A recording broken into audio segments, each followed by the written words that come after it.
Celebrate 21. Super excited to have you here. This week, our focus is Talk Real Estate. And today's great session being presented by Karen Randolph. She is a Centurion agent with Century 21 Legacy in Johnson City, Tennessee.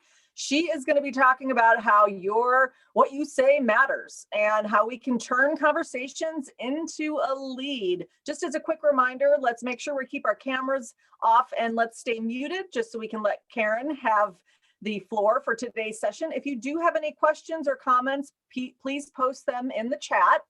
Also, as a reminder, all of the Celebrate 21 sessions, learning sessions are available for replay and on demand, and I'll make sure to put that link in the chat as well. Well, welcome, Karen. Really excited to hear from you today with your smiling face. Love it. Welcome, welcome. So I'm going to go ahead and turn it over to you. Okay, thank you, Mary Beth. I am beyond excited to be here today. And if nothing else, for the next 90 minutes, at least maybe you'll feel like you've been to a little bit of a pep rally, because I really want you to understand some things that I think are going to help your business. And we don't want you leaving money on the table because maybe you've missed an opportunity. So we're just wanting to bring it to the forefront of your mind. That way that when you are out there and you're working in the place, then you will know what to say, because most of the time, what keeps us from speaking is we don't know what to say. So hopefully by the end of the day, my learning objective for you is that you will know how to have better conversations and communications with those that are in front of you. And with that being said, the connectivity starts to evolve. Hey, Karen, I just want to let you know that your view is a presenter view right now. So just want to let you know if you want to maybe adjust your settings in PowerPoint. Okay. Well, this is. Of course it worked, right before. Of course it did. You know, it's just the kind of day that we all roll into. Now let's see how this works. Now, how's that? That's perfect. Yay. All right. So when we get into, thank you very much. Thank you. So I'm going to scoot this over here for just a second. Actually, for the next 90 minutes, we get to spend some precious time together. So when we get going, we understand, let's back up to slide 1 here. There we go. Okay, there we go. What you say matters. When we take a look at words, we know that they are the currency of ideas and they have the power to change the world, right? You can speak words of life, you can speak words of death. Earlier today, we were trying to get everything set up and I'm like, oh, this is like a self-fulfilling prophecy when something didn't work the way it was supposed to. But again, our words have so much power, and if they can build up and they can tear down, you can certainly use your words to improve your business. So when we are communicating, we are making those connections. And here's the thing that we know, that our connections that we make in real estate, they surpass this business veil, if you would. Our clients become our friends and our friends become our clients. The people who know us the best, they're the ones who end up loving us the most and possibly respecting us the most. So truly what we say matters, and we can build those honest connections with other people. Today, we're going to discuss some armchair psychology that will assist you in your everyday business. Now, here's the thing. Here's the truth of the matter. We've all been that armchair psychologist, right? We've been a referee. We've been a marriage counselor. We've even been a nanny when we're showing property with families that have kids that are out of control. We have also, at the end of the day, we have been worn out and we've been frazzled. But we play so many roles and we have so many hats that we're doing when we become that realtor, that one that has built their trust. But again, what we say matters, and those words are vital to who we are and what we do. Now, this is deductive reasoning. The more you communicate to connect, the more you connect, and then the easier it is to communicate. So you can kind of see it is round robin. It's psychology 101. While you are communicating, you can build connections. Connecting is the ability to identify with people and relate to them in a way that increases your influence with them. So, and you see it all the time. You see it when you're out there and you're working. When you build that connection, you walk away and it's like, I really like this person. I enjoyed speaking with them. It's because you were able to connect. You had some things in common. So we know that connecting is everything when it comes to communication. John Maxwell, that's a name that I'm going to go ahead and drop. He is the leadership guru. He has made a name for himself in leadership things that matter. And as we're talking and listening to him speak, one of his quotes is this: everyone communicates, but few connect. You know, you can say, well, I talked to that buyer or I talked to that seller. But again, when you connect, they become more than a buyer or a seller. It's like, oh yeah, that person, I really want to work with them. Or I want to be able to serve them because you have so much in common. Let me tell you something that happened to me the other day. Of course, you can see I've got this short hair, don't care, but I want to tell you as a result of why I have short hair, I am a 3-time cancer survivor. Now, I bring that to the table just so that you know where I am and what I had to fight, not just COVID in 2020, but we fought cancer for the 3rd time, and we had to walk through the chemo battle. So all the hair came out and it's just now coming back in. But let me tell you this, and I know that from time to time you all do this as well. You'll make a post on Facebook, and not that you run and you look to see how many people have liked it, but you know, the reason you're putting it out there is that social connectivity. It's a way that we communicate with others. So you've got your post out there, and just the other day, I made a post about the new hair coming in, and something along the lines of, I thought about just keeping it short. This is kind of like my warrior hair, because I cut a shine, y'all. When my hair started falling out, I was just a weeping mess. But after all that was over, I thought, you know, the hair's coming back. It's a great place to be right now. Hey, I might just keep this short hair, don't care. All right. So I put that post out there and put a few hashtags along with it as well. A cancer survivor, something with cancer. And I can tell you this, every time I make a Facebook post about cancer, I get a ton of people that like it. So I'm one of these people. I'm a high I person. I am a talker. I like to connect with people. I like talking with people. I love people. I'm an extrovert to boot. So I get my energy from being around other folks. And right now I'm cooped up in my office, and I am doing everything that I can to bring content and make it quality to you. But when I step outside my door, that is where I'm going to get the energy that I need to just keep this level of excitement going throughout the whole entire day. I am drawing from them. But as we're doing these things, I just want to let you know that I made a post on Facebook, this cancer post. And when I go back and I check it, I get about 900 likes, and I've gotten over 1,000 on some other stuff. I posted some bald head. I get more than that, right? But and 362 comments. I'm like, wow, do I feel connected? You know, and you start looking at things, and you know, cancer was not an easy battle that we forged through, but we did what we had to do, right? We do that as realtors too. But getting through that, and I'm going to tell you this, I've got 362 people that just love that, commenting on this cute little hair. And then I've got that one. And this is what he said. And again, I'm just quoting. If you keep that short hair, just know that you may get a lot of females hitting on you. Oh, by the way, you look great. I'm like, oh, let me tell you, I have liked 361 comments on that post. His one is the Lone Ranger, and he is sitting out there all by himself. And I'm sitting here and I'm thinking, how can you be that, you want to be that bold to say something like that? And then you want to follow it up with something, hey, I can't hear what you just said for what you just said.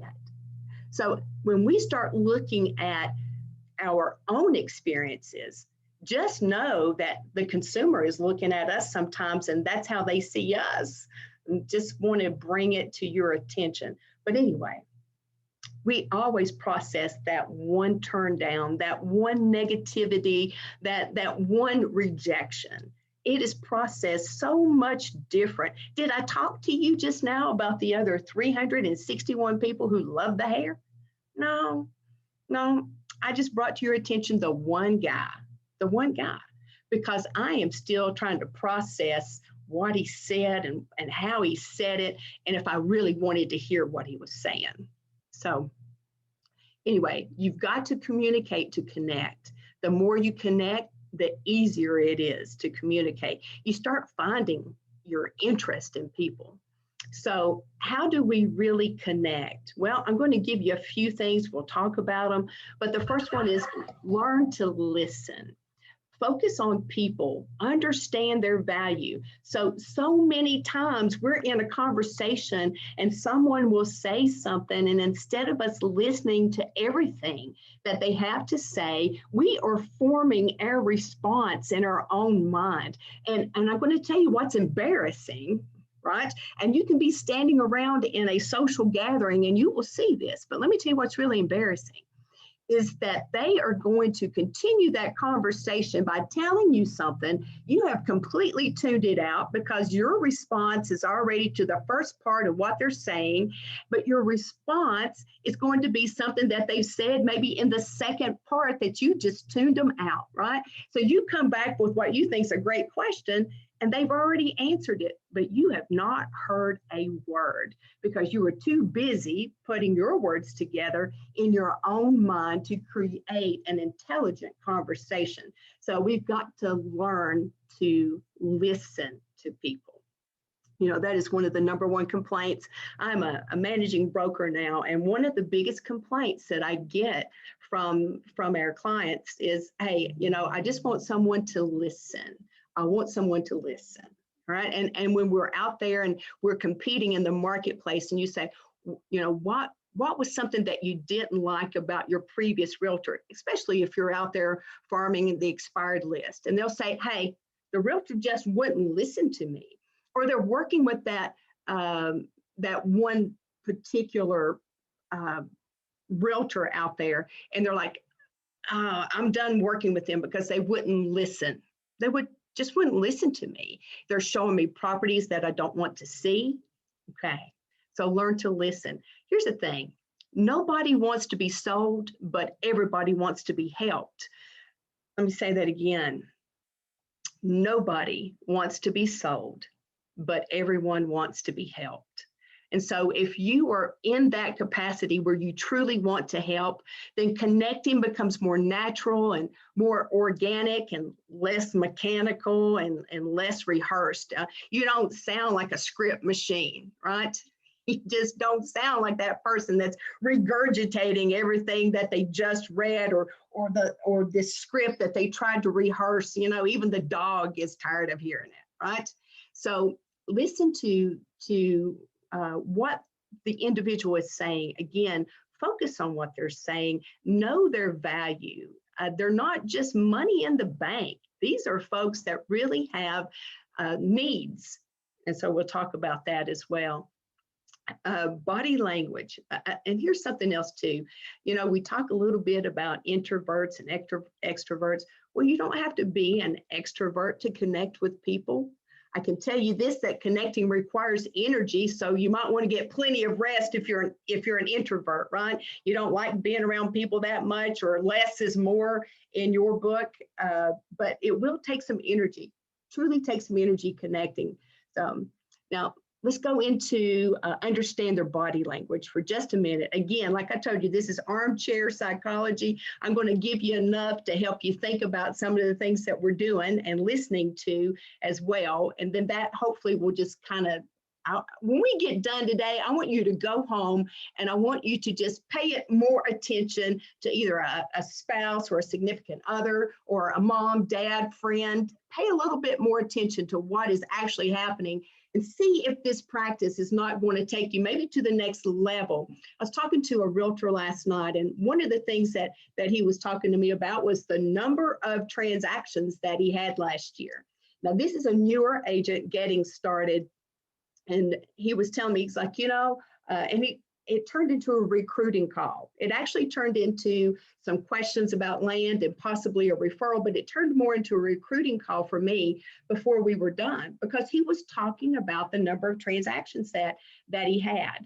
And listening to what he had to say, I start plugging in and start asking him even more questions. I can't see his body language at that point.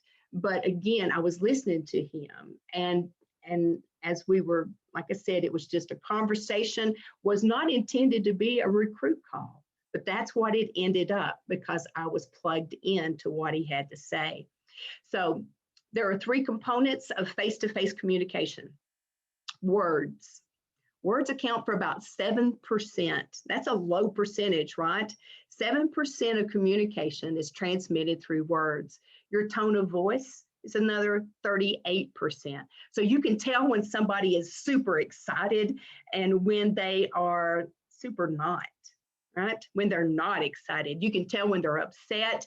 And another thing is body language. Body language accounts for about 55% of what we are actually communicating. If I'm sitting here and I'm all closed off, that just lets you know that I'm not open to what you have to say. If my legs are crossed, or that closed offness with the body just kind of lets you know we're not really interested in maybe some of the things that you're saying, the facial expressions, the body posture, even the gestures, eye movement, touch, the use of space. Somebody's standing there and they're taking up as much space as they possibly can.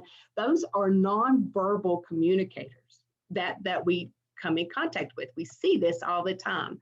So another cool thing too is when you're talking to someone and you're face to face, you can use this technique. It's the mirror and match. It's another technique of body language, and it builds rapport. So if I'm sitting here and I've got my right hand under my chin, well, if you're going to match that, you would be sitting across the table with your right hand under your chin. And if you're going to mirror that, you would be doing the left hand. Okay, but let me tell you what this approach does. This is just a little technique.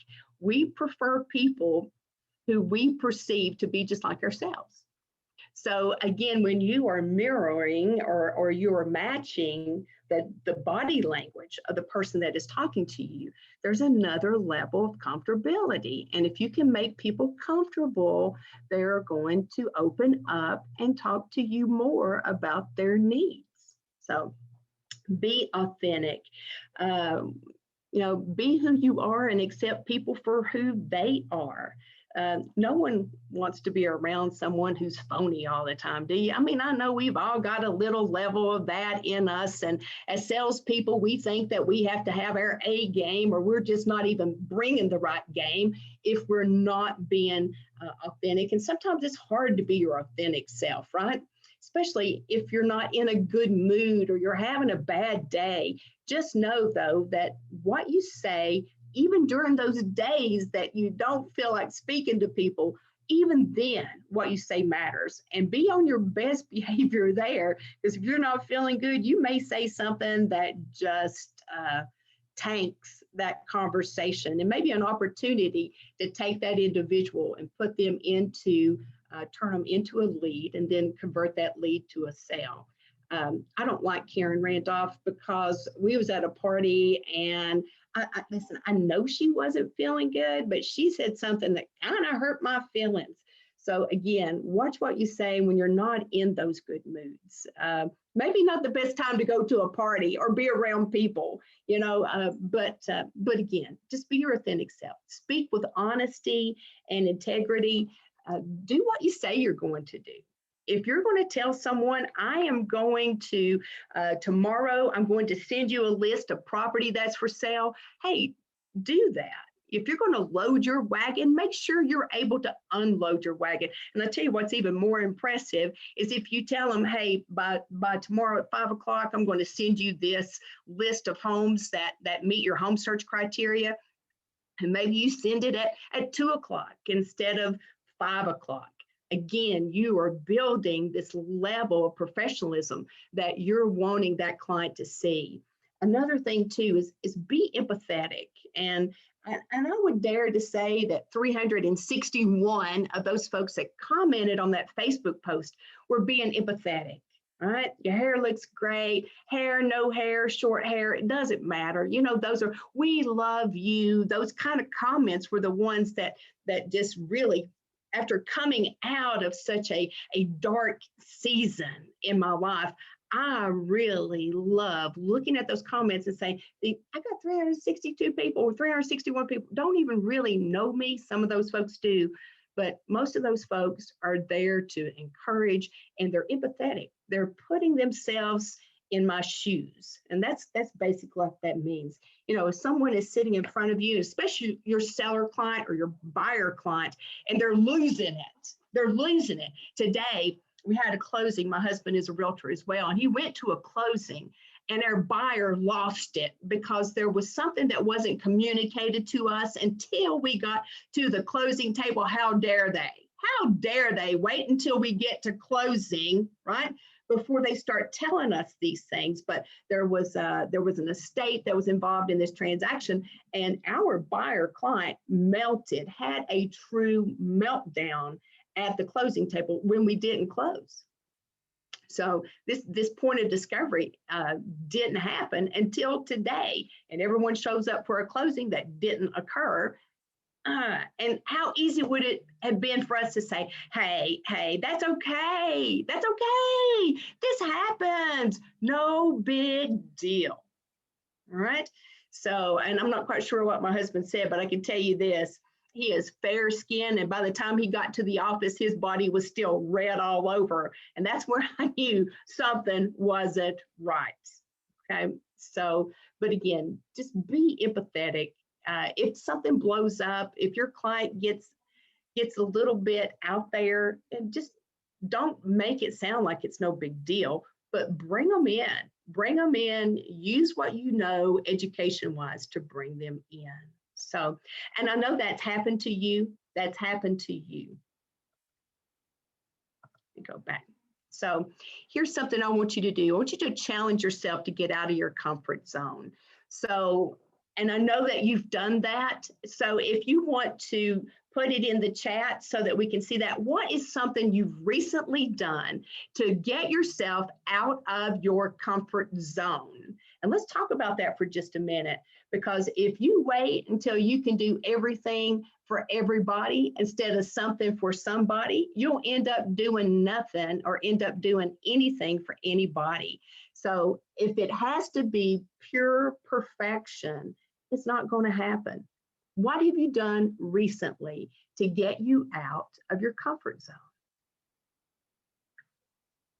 And if you want to bring yourself off mute, you can do that as well.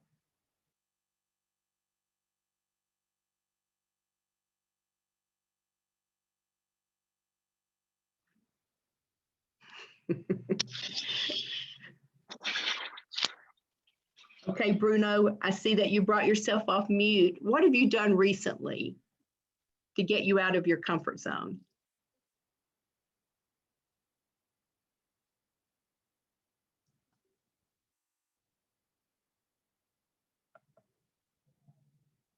Okay, all right.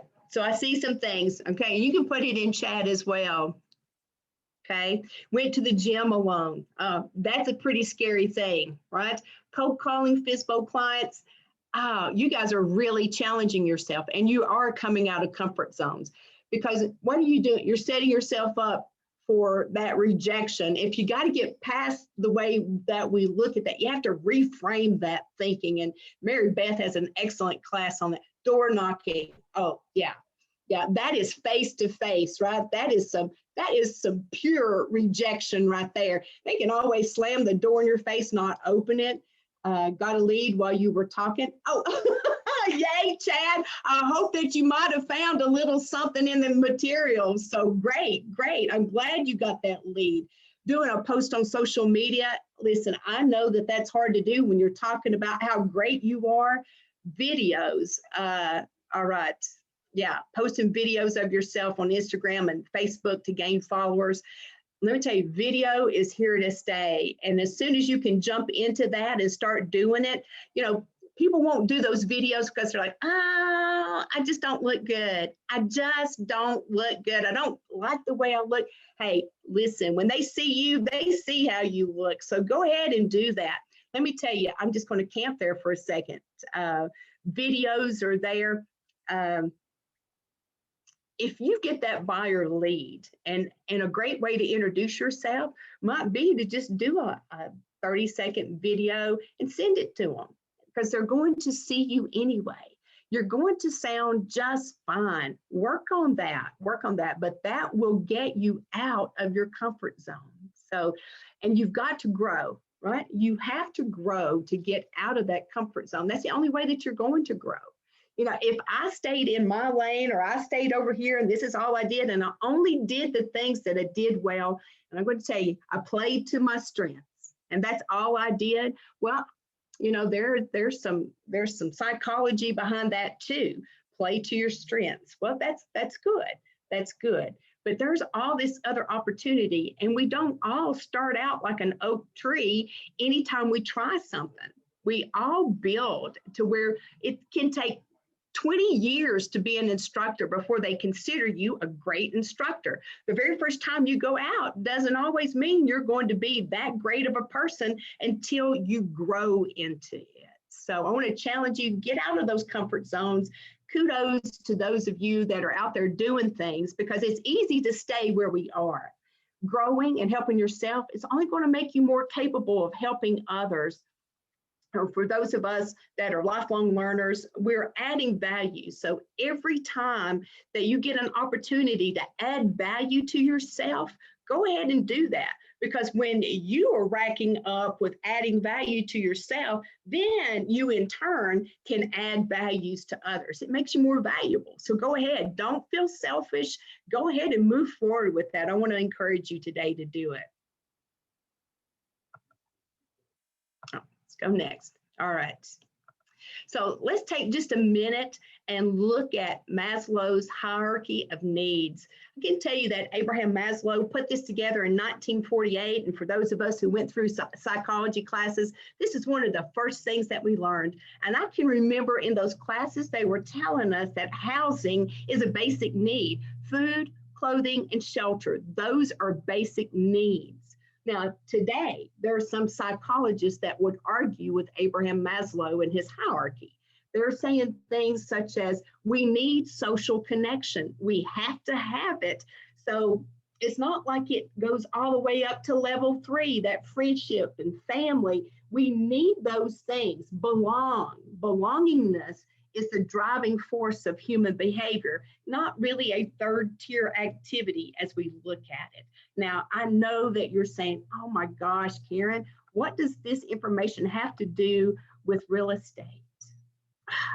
That's a great question. It is people-focused, and people are real estate. What we do, we service our clients and customers. We're not servicing a property, we're servicing people, and getting to know people and understand people. You know, when we look at this and we say, okay, housing is a basic need, we got that, we get that. But when we take a look at those clients that are ready to resell, they're going to get a larger home, or maybe they're going to downsize. Some other needs maybe are being met. You know, if I'm going to go from a $300,000 house to an $800,000 house, I may be at my self-esteem. That may be something that feeds my self-esteem. So, or it may be something that I want others to see. I have achieved some things here. So again, all of this information is going to help you in your real estate career.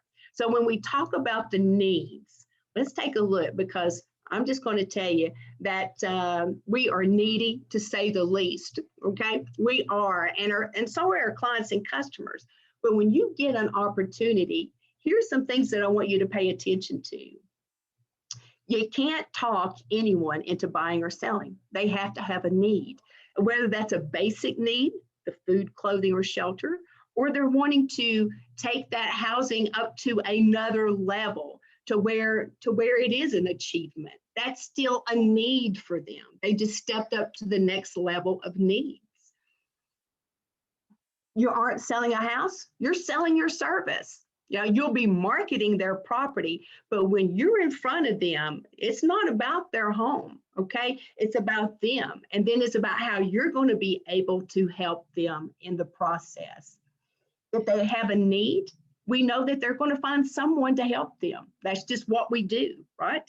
And if they have a real estate need, they're going to need a realtor. And here's what we wanted to do. It is your job to discover if they have a need. And it may be a short window of time, but you are the one who is going to discover that. And here's the greatest thing. And if you've been in any of Joe's classes, you've heard her share this, they need you. And if you will shift your mind and elevate your mind to they need you, that will make you less resistant when you're out there talking to folks. If I go in like, well, I am a necessary evil here, then that's going to be my mindset. But when I go in, I'm like, they need me. Even when you meet with these clients that don't act like they need you all that much, but they need you. All right, they're going to need you.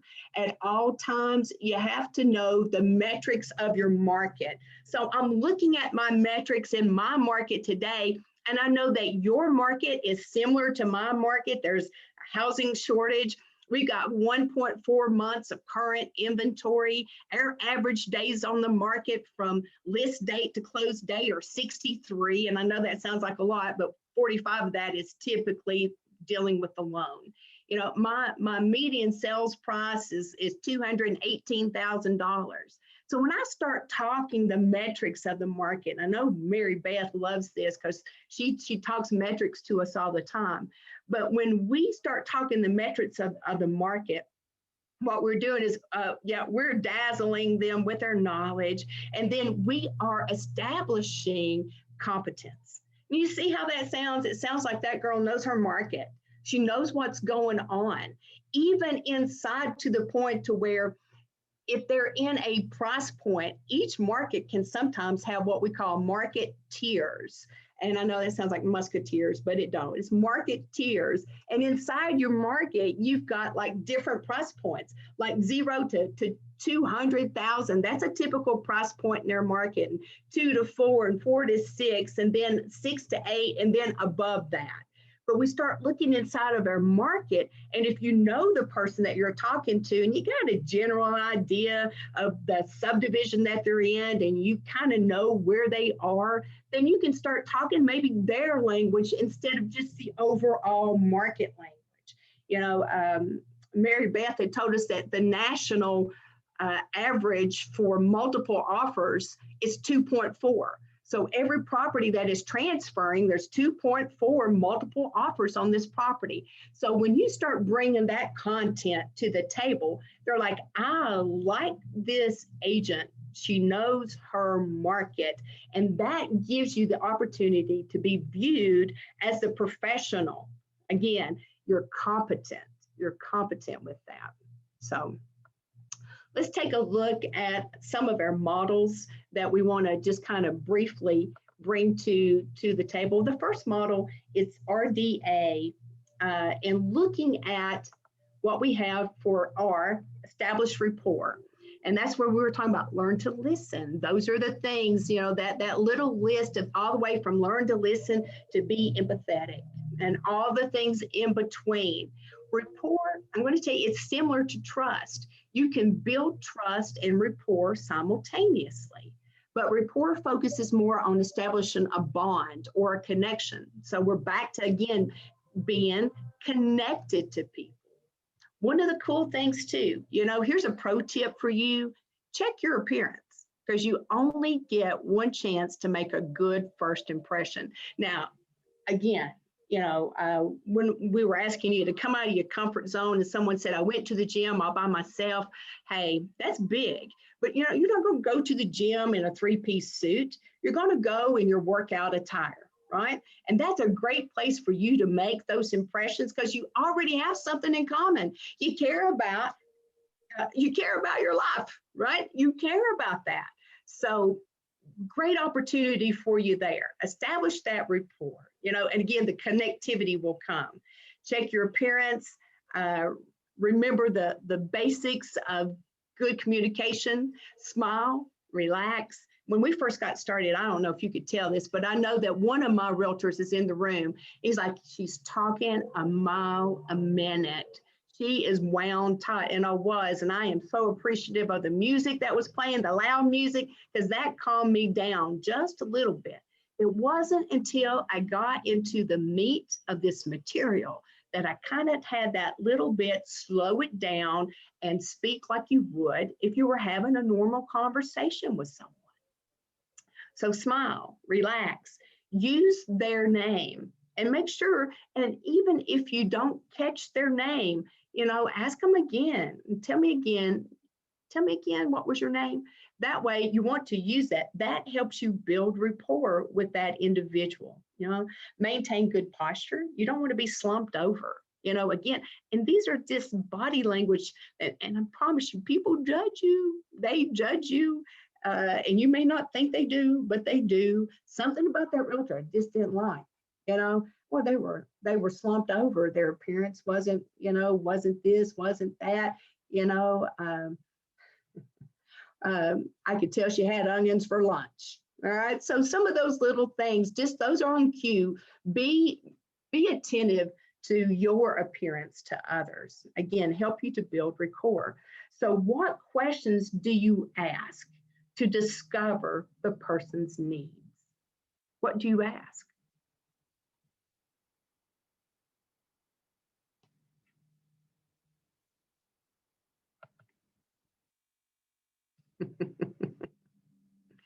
Mary Beth, yes. Is it 3.4 actually? Okay, so all right. So I was thinking it was 2.4. I must not have heard that properly, but you could tell I listened to what you had to say, right? 3.4 offers, right? So we'll talk a little bit more about some of the questions here. Are the kids still in school? So great question. If you know, and we're going to talk about that approach next, and it's the Ford model, but we'll talk about family, right? And if you know this individual, it's a great question to ask. Are the kids still in school? So those are some ways that we can discover, and I've got a list of questions actually for you at the end of this material that might be able to help you build that communication. Do you have a pet? Great question. You're getting to know people. Do you have a pet? Does that matter, especially if they're looking at certain types of housing and where, if they're going to be looking at going into a type of a complex, very much so having a pet may impact the type of housing they end up with. Restricted covenants may keep them from bringing. Are you retiring soon? Linda, you are my new best friend. Thank you. Janice, oh, I love it. I love it. Do you golf? Okay. So do you, why? Because they may be looking for something. If they're getting ready to retire, do you have a home-based business? Hey, internet connectivity is important too. How long have you been in the neighborhood? Great questions, you all. Great questions. These build. And again, like I said, the more you communicate, the easier it is to connect. And you'll keep talking to where you will find some things that you really can connect with. And when you start connecting, then it's easier to communicate. One of the things, so discovery, and that's part of where we are. When we get into that discovery aspect, true, these are the questions that we're asking to discover this individual and how we might be able to provide an action. So if we take a look at it, this is just kind of how it goes. It goes from rapport to discovery and then to provide an action. So once we built that rapport and we know what their housing needs are, then we can provide an action. Hey, I would love to do that market analysis for you. And you go ahead and get that appointment on the calendar and then you start to deliver. But let me tell you, oftentimes when we try to streamline that approach, We actually go from rapport over to an action. That's what we sometimes we just ugh, or ick. That don't even feel good, right? We go from rapport to an action. Oh, by the way, hi, my name's Karen Randolph. How are you? And you're just chummy, and you're really not even being authentic, right?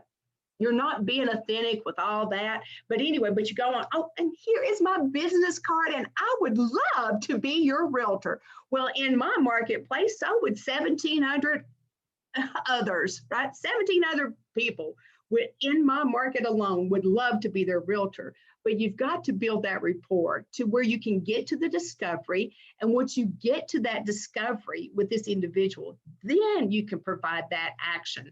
But going straight to it, just streamlining that process, like I said earlier, people want to be helped, not sold.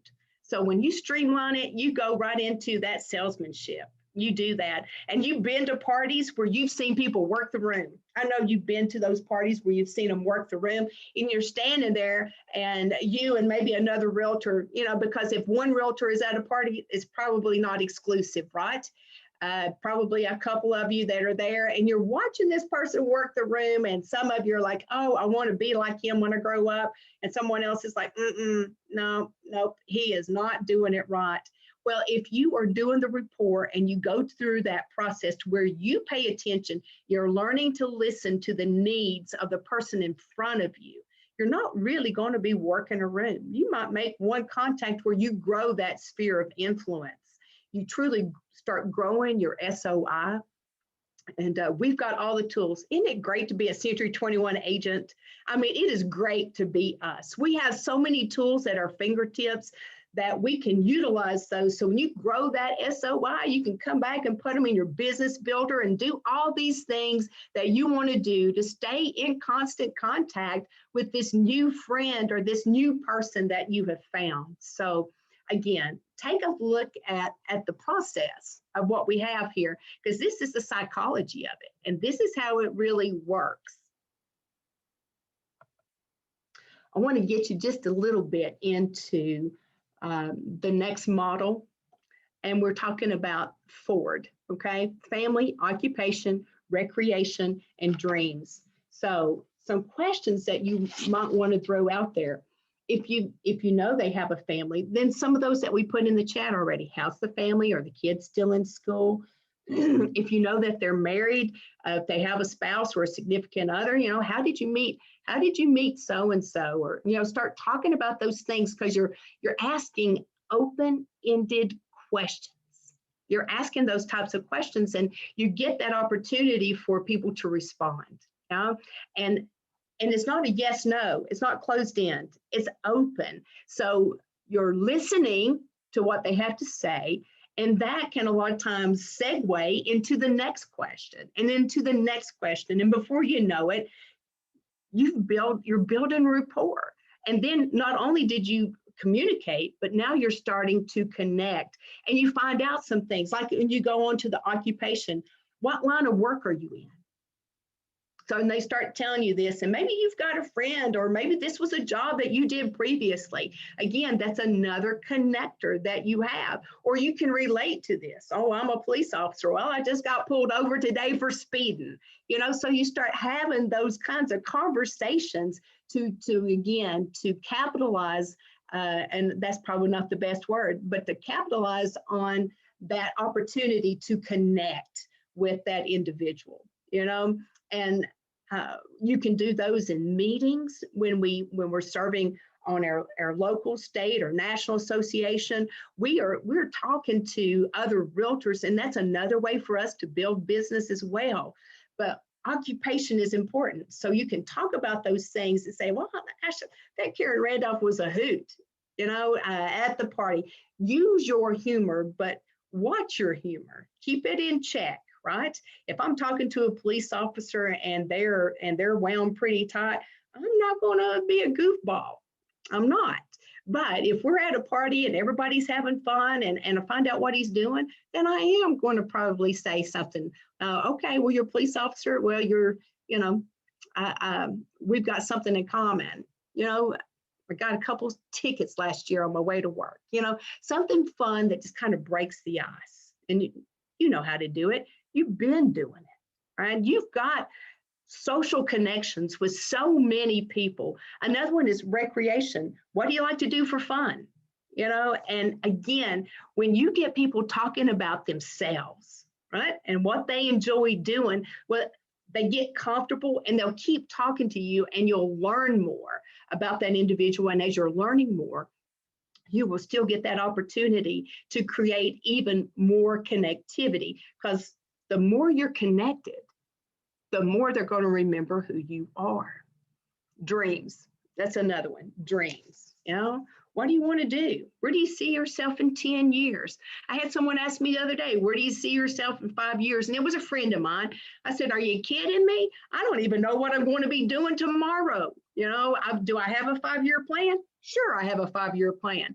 Do I have goals? Sure. Do I have action items? Of course I do. But to give you an answer, I really don't know where I'm going to be. I don't really know. I've got it on paper. I'm hoping that happens.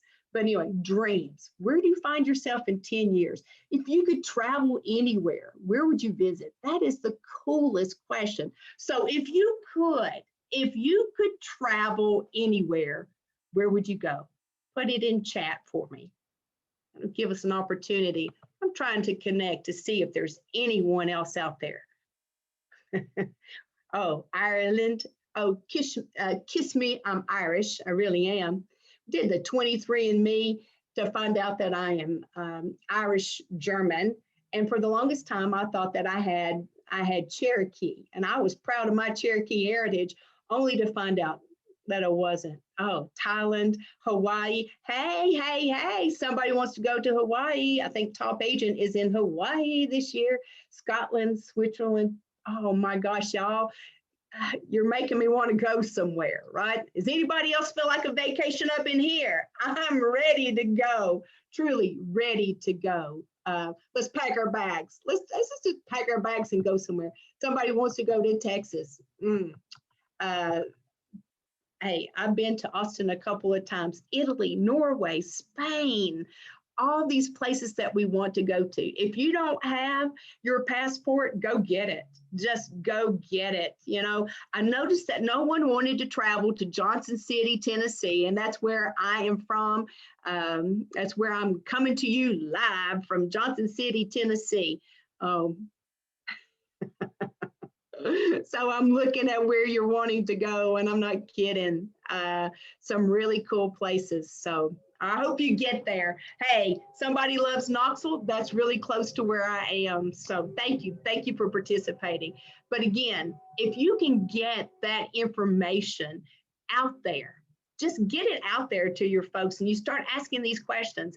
Can you see how this question is just a solid one for you to just hang on to? So if you don't know how to talk to people, or you're awkward, or you think you're awkward, then use this question. Hey, if you could travel anywhere in the world, where would it be? And I want to tell you, you might catch them a little bit off guard. You might catch them and so if they don't jump right in there, just give them a second, because they're processing your question, or they say, oh gosh, that's a great question. I don't even know. Maybe they're too tired to even answer. They don't know where they want to go. And say, oh, well, where's the most fun place that you've ever visited? Where's the funnest place you've traveled? So that way you can kind of pull back to where they've already been, but again, it's a good conversation starter, or a good question that you can bring to the table. So let's go to, so there's 5 stages of human connectivity. And I kind of laugh when I looked over this, and as I'm reading through it, I'm like, okay, the first stage is this, the acquaintance, getting to know each other. Now, this can happen too in relationships, right? But I'm talking about a business relationship where you have your client, your customer, getting to know each other. And that can be a phone call where they're calling you about a property that you have listed, or someone has referred you, which is my favorite kind of client, is a client that's been referred to me, right? So you're getting to know them. The second stage is the buildup. Again, you're providing this service. The third stage is continuation. And when I'm trying to look at that, so it's ongoing. It's what we do, right? We're continuing the service that we're going to provide. And then we get down to stage 4, deterioration. And I'm thinking, okay, is that going to be like the final walkthrough? Is that where we are? We're getting at that final walkthrough, and the 5th stage is the termination. So when we're looking at being terminated from this business relationship, I can tell you that a lot of our past clients are not giving us a call back because we have pretty much terminated that agreement at closing. Or we have terminated that communication at closing, and we are failing to reach back out and to bring those folks along with their journey. There are so many things that we can do to stay connected with those past clients. And again, like I said, C321 agents, we have Zap, we have Business Builder. Those are some of the things that we can do to just kind of stay in touch. We have the Preferred Client Club. We have all those things at our fingertips where we can stay in touch with them. And of course, we all are pop-by fans. And if you don't know what that is, well, just talk to someone in your office, because I'm sure we all have done those pop-bys at one time or another. But staying in touch with those past clients. And then when they are sending you those referrals, go ahead and send them that handwritten note or something that you want to do to celebrate that referral. Acknowledge that referral that they have sent to you, because I can tell you this, that you will spend less money thanking them. Hey, let's go to dinner. I am so appreciative of this referral. I want to buy your dinner, because they are already a talking, walking billboard for you if they are sending you business. Cultivate that relationship instead of letting it die. You worked hard to get where you are. And my goal today is for you to keep those connections. Keep those connections. And it's not just, again, the business veil. Those folks become our friends. Some of my past clients are my dearest friends today. And those are the folks too that and some of my best friends have become my clients. And this is just a part of staying in this business, and they know what it is that we do.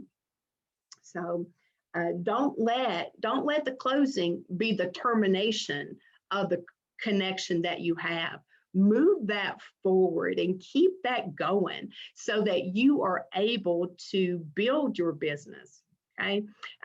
When I was looking at this material, I thought, wow, this is not like any other class that I've ever been to unless I was paying for it. And when I was studying before I became a realtor, I thought I wanted to be a psychologist until I got into that field. And I started thinking about, here I am, I'm pregnant with my firstborn, and I'm in a psychology class. And then I'm sitting in here and I love the research end of it. But I'm in there and I'm thinking, oh my gosh, what am I doing? What am I doing? Is this really my highest and best use? Is this, and I find myself asking that question all the time. Is this my highest and best use? Right? So, and once we become realtors, I'm just going to tell you, the Code of Ethics says that this is our calling. So if this is something that you are in and you are loving every minute of it, this is what you were born to do. This is your purpose. If you're in this business and you're hating it, well, you know what? That may be something that, just hang in there till something happens. But we know that not everybody that gets in this business stays in this business. But if you love it, stay here, stay put. And work on building that business. All right. Like I said earlier, an oak tree does not grow overnight. Cut yourself some slack. Cut yourself just a little bit of slack. You've worked hard. You've got all of this experience that brought you to this role, to this table. You're here. So use what you've got, build on what you have. So conversations that end, that equal conversions. So you have, thank you. All right. So we've got all these conversations that we want them to lead to conversions, right? That's truly, I mean, you're not out there truly to work the room. You're out there to help people. And if that is your intent, then you're going to be able to have those conversations that help people. And as we walk through and take a look at some of the things, here's something I want you to throw it in the chat. How many people have you connected with about real estate today? Just put it in there. Give me a number. Let's take a look at what you've got going on. You've actually had an opportunity to connect. 1, 2. Have you connected? 4. Ooh, way to go, Mildred. 4. 8. Renee. 8. Hey, is your sleep number 8? When you start looking at all these things that we get to do, 3, 4, unbelievable. 6 as a recruiter. Hey, Shelly, I need your contact number. I want to learn from you. All right, 6 people. You talked to 6 people today. You connected with them about real estate. So I'm going to tell you that those folks that you've connected with eventually down the road, some of those may have an immediate need, truly an immediate need. Now, let me ask you, the flip side of this question is this. So you connected with people. How much money have you left on the table because you failed to see if they had a real estate need? Oh, don't answer that question. I'm sorry. Don't answer that question. How many of us have gotten upset in our neighborhood when we drove? Yeah, that's not a good thought, is it? I can tell you, I don't want you going home thinking about how much money that you've lost, but we have lost money because we failed to connect about real estate.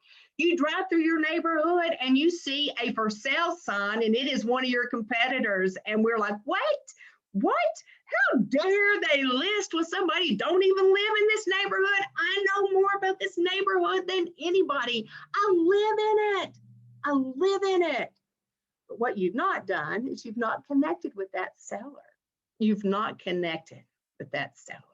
So, and then here's the flip side of that too. A lot of times with I'm sorry, Janice, this just happened to you, but it does happen to us. Or even this, a past client list with another realtor. What did you do that for?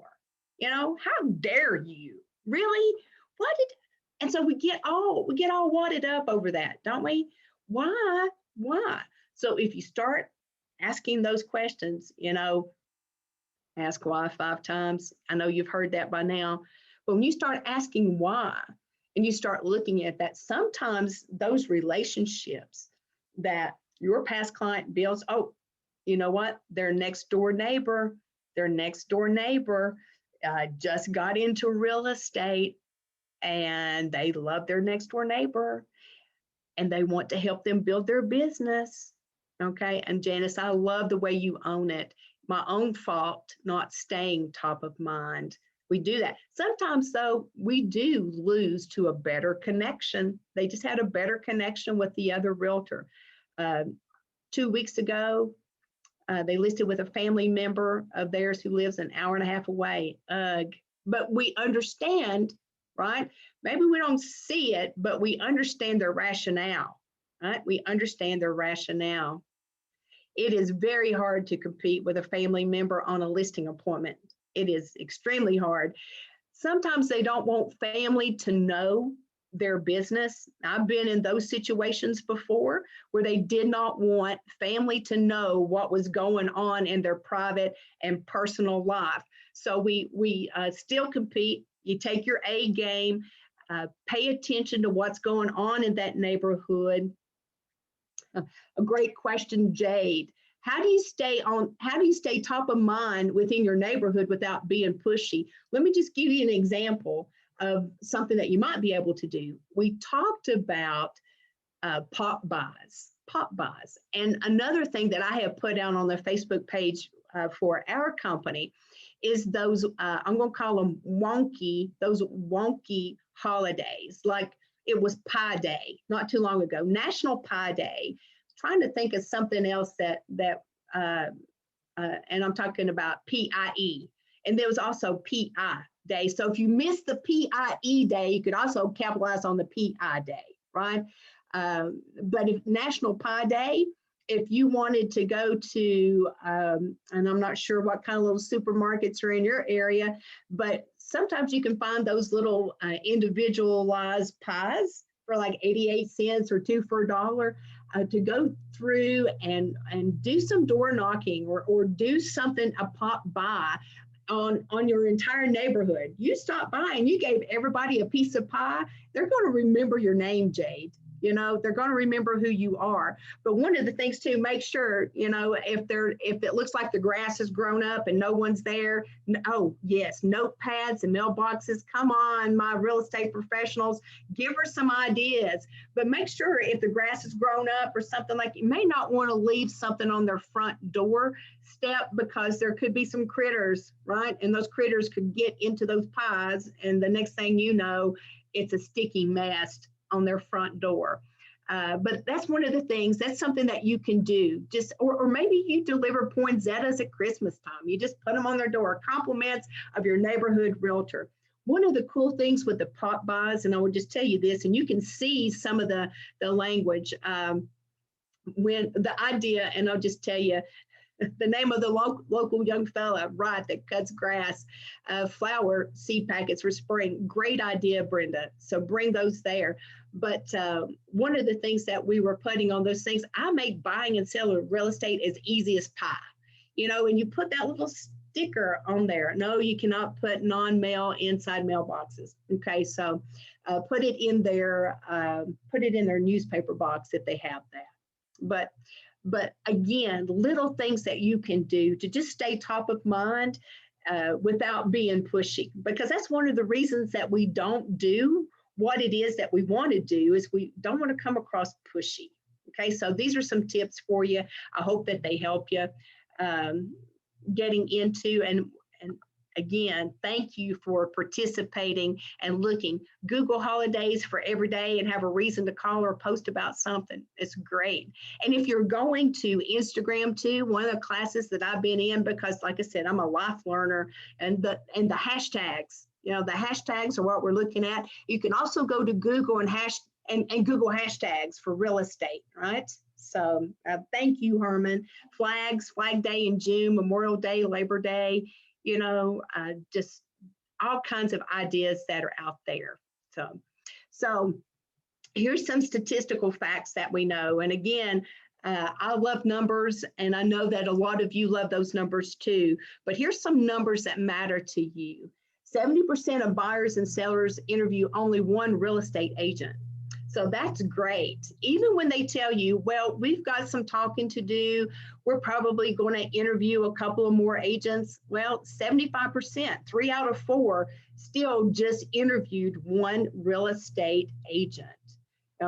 Follow up with online leads within 5 minutes. If you do that, then it's going to make you 9 times more likely to engage with them. And I know that you've done this as well. So we are getting into getting these leads, and if you wait, 10, 20 minutes, maybe it's a half a day goes by. By the time you call them back, they've already forgotten what it is that they called you about. So if you can get that within a 5-minute window, then you've got a better opportunity of turning that call into a true lead. And once you get that lead, then converting them to a sale. Let me see, I see some chat going up in here. Okay, all right. So here's another stat for you. 44% of salespeople give up after one follow-up. Oh, well, somebody left their number on my voicemail, and you call back one time, you're like, you know what? I'm not chasing business. That's how we get, I'm not going to chase after this. 44% give up after one attempt to reconnect or to reach back out to a missed call. Or someone says, hey, I'm going to send you a lead.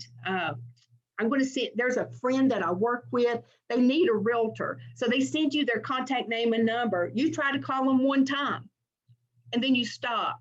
You don't try to call them again. For whatever reason, either you forget, you get too busy, or you're just like, I don't need that business. So you let it go. Here's another one for you. 92% of salespeople give up after the 4th follow-up. They've tried 4 times. It's time to give up. But you know what? There's that other 8% that hang in there and keep hanging in there until they make contact. And I can tell you that from time to time, I might get a complaint from that individual who's being called and say, can you tell so-and-so to stop calling me? It's rare that I would get that kind of phone call. That, listen, I'm not responding to that realtor on purpose. Can you tell them to stop calling me? Okay, it's rare that we get that because most of us give up after the 4th attempt. And then the average number of times to follow up before a client is ready to move forward, 6 to 8 times. So just again, and a lot of times you end up having to be the source to the source. So they start asking you questions, right? They start asking, I'm ready to sell my home this year. And I listened to you when you were telling me about 3.4 multiple offers on the norm or on the average across the nation, 3.4. And I know that some of us are in markets. A friend of mine was telling me that her daughter was looking at property in Atlanta, and in Atlanta, one house priced up to $350,000 had 65 multiple offers on it. Now, that's staggering. It's staggering. But when we're listening to what's being said and they're saying, hey, I heard what you said. I want to sell my home this year. And then they start asking you, hey, I need a painter, I need a landscaper, I need all of these people. Again, you are now the source to a source, and you're in a referral kind of business, right? You're sending people their way to help them get that property on the market. You know, what if they've got one objection? You know, I need to get the interior of my home painted. Be proactive at that point. Be proactive. And say, let me send you 2 or 3 painters here. I've got painters. How quickly are you wanting to get your home on the market? Again, learn to listen to what they're telling you so that you can move that pendulum forward. You're moving that needle forward to that listing, you know, and they're like, wow, you know, I've been thinking about painting my house for 6 months, and, you know, talking to Karen over here at the chamber function, and she's telling me, gave me 3 painters, and everyone that I had called before was a no-show. And now she's giving me 3 people. And then if you're giving those folks names out, say, listen, if they don't return your call, let me know and I will take them off of my referral network. Okay, so you can see, again, that's another way to be proactive. You know, and then you can follow up and say, hey, or you can actually reach out to the people you're referring and let them know, hey, I'm sending you business. I'm sending you some business. I'd appreciate you responding. Oh, and by the way, if you know of anyone else who might be buying or selling, I'd appreciate you reciprocating business my way. Just another way for you to try to capture those leads.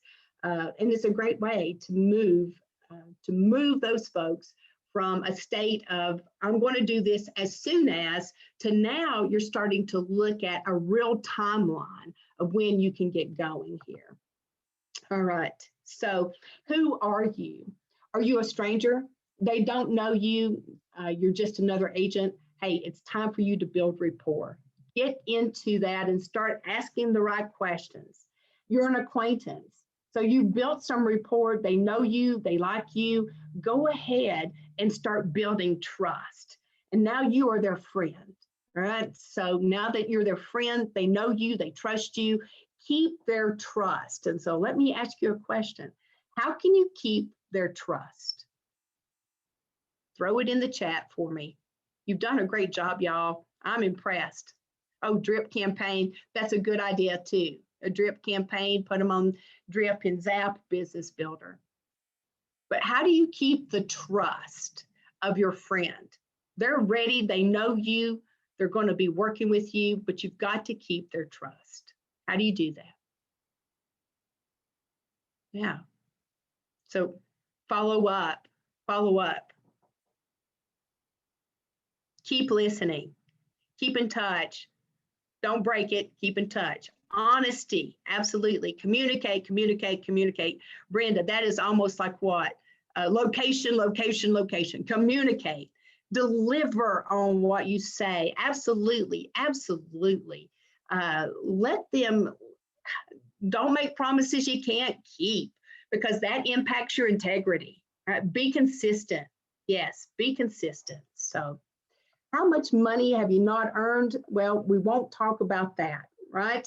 Again, don't talk about it, because we've all been there where we have left money on the table. You know, you're talking to those folks, they don't even know what you're doing.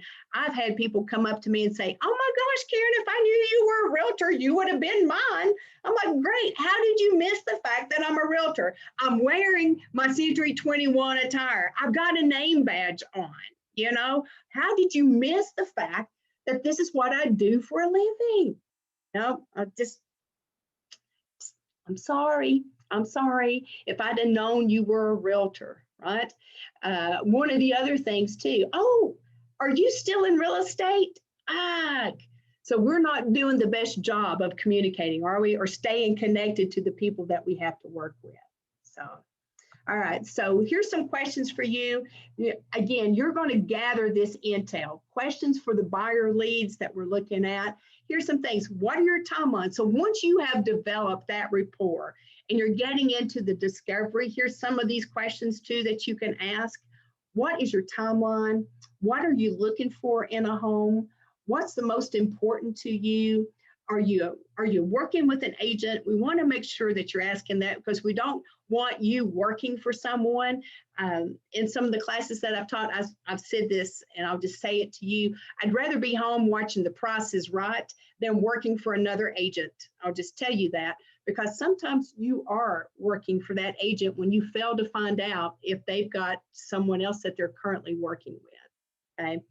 Oh, Karen, thanks for showing us this home. Well, I guess, you know, I want to make an offer, but I'm going to go over here and make this offer with my realtor or my agent. Can you see there is that relationship? Anytime they throw the word my in there, they have that relationship established. So any other questions when you're looking for buyer leads that you can come up with other than what's on the screen already? What are some questions that you ask? Let's go to the chat. Oh, good. Are you approved? Do you need a pre-approval? Do you need a lender? Good questions. Good questions to be asking, because you don't want to do all this work and then they not be able to purchase, right?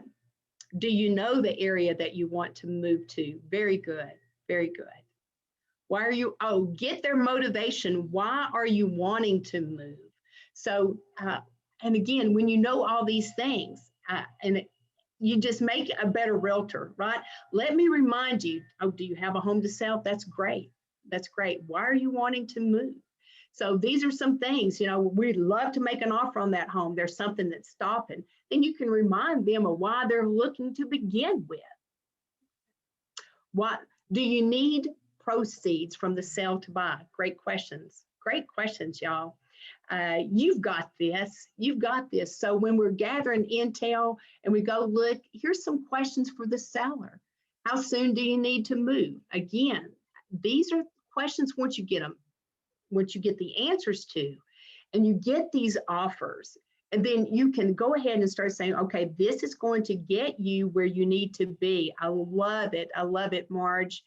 Do you have a neighborhood preference? Kids in school? What style of home? Do you need a garage? Can you paint? All right. So every home that we're looking at, for the most part, might need some kind of cosmetic work, right? We see that more times than not. So how soon do you need to move? You know, why are you selling? Again, you get their motivation. Why are you selling? What's the most important to you? Okay, again, these questions are going to help you when offers come, because you're going to be able, they are going to be focused on the price and maybe some other terms. That's what they're going to be focused on right now. Well, my gosh, you told me that there's 3.4 multiple offers. Where's the other two? Well, they're coming. Give it a minute. Or maybe this is all we're getting. Oh, great question, Brenda. What do you like or dislike about your current home? All right, so those are some things that you can ask as you're going. Why are you selling? What's the most important to you? Again, these are the questions that you're going to use to remind them of why they're moving anyway, right? These are going to cater to their needs. Like I said, they're going to be, sometimes they'll be caught up in the terms and conditions of that purchase and sale. Have you already done your research on the price? Oh, that's a great question, because they're going to tell you, yes, and based on what my neighbors' homes are selling for, and mine's 10 times nicer, I think I should be listed at such and such price. Well, then at that point, you can see if their expectations are going to be realistic. And they were looking at comps, you're doing all those things, and you're going back and you're talking to them, you're sending them what you're seeing. What's your budget is another great question. So you start asking all these questions, and again, it's going to help you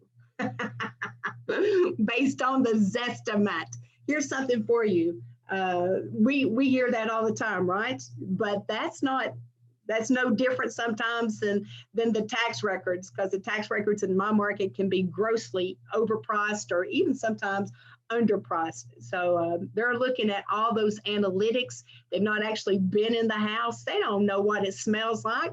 They don't know that the carpet needs to be replaced. They're just looking again at numbers and running those analytics. So anyway, I just want to leave you with some words before we get some folks that jump back on this screen.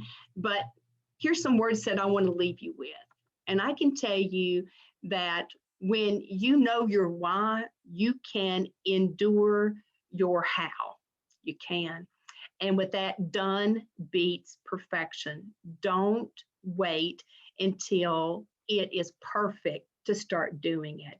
I promise you that once you start doing these things, then the very first lead you get, because you came out of your comfort zone, it is just going to reward you intrinsically. You're going to say, this is exactly what she was talking about. This is exactly what she was talking about. I just got a lead because I came out of my comfort zone. And doing those things, I want to let you know that I am cheering for you. I want you to go out and I want you to kill it. I just want you to be the best that you can be. Continue to perfect and work on the things that you know to do. Just work on those things. Like I say, you may be a little bit apprehensive about that market analysis, but continue to work on those. Bring it to your broker, let your broker get involved with what you're doing and let them pull you along and give you some tips as well. But anyway, I did get my first lead time 30 minutes ago. Chad, I'm just telling you, that is fantastic. And I am so glad you were in this class so that you could share that. Because if Chad is getting a lead 30 minutes ago, Chad, do you want to come off mute and tell us how that happened? Sure. My friend literally just posted that she was looking for a place, and I gave her my information and she contacted me. Okay. All right. That's so, my very first lead. Okay. Yeah. So how long have you been in real estate? Are you just getting started in real estate? I'm just getting started, literally. Oh my gosh. I hope you do so great. Responding. You know, one of the things that I read the other day is if realtors were to answer the phone, we probably would be able to capture more leads. But anyway, look here. Look at all these folks giving you that encouragement. And Chad, we want to be one of the first ones to say congratulations to you on your first lead. And we hope that you turn that into a sale. All right. So welcome to real estate. Thank you for being here today, taking your time to try to learn. Okay, well, that is all that I have to share with you today. I appreciate you being here. And let's see, Mary Beth, I know that you've got some words of wisdom to bring to us as well. Well, I just wanted to come on and say thank you, Karen, so much. Done. It was better than perfection. Words to live by. Yes, I love it. It was some great takeaways from today's session. A lot of good activity in the chat. Awesome. Just want to remind everyone that the replays are available at celebrate21.splashthat.com. Actually, it's celebrate21learningsessions.splashthat.com. Tomorrow's 3 o'clock session, we're going to be tackling the objections that you've always avoided in your business. We're dealing with that a lot in our marketplace. So that is tomorrow at 3 p.m. Eastern time. And again, thanks everybody for attending. Thanks so much, Karen. Wonderful session. I appreciate it. I loved it. I loved every second of it. All right. So, Everybody have a wonderful day, and we'll see you at our next session. Thank you. thank you, Mary Beth. Congratulations, Chad. Yes, congratulations.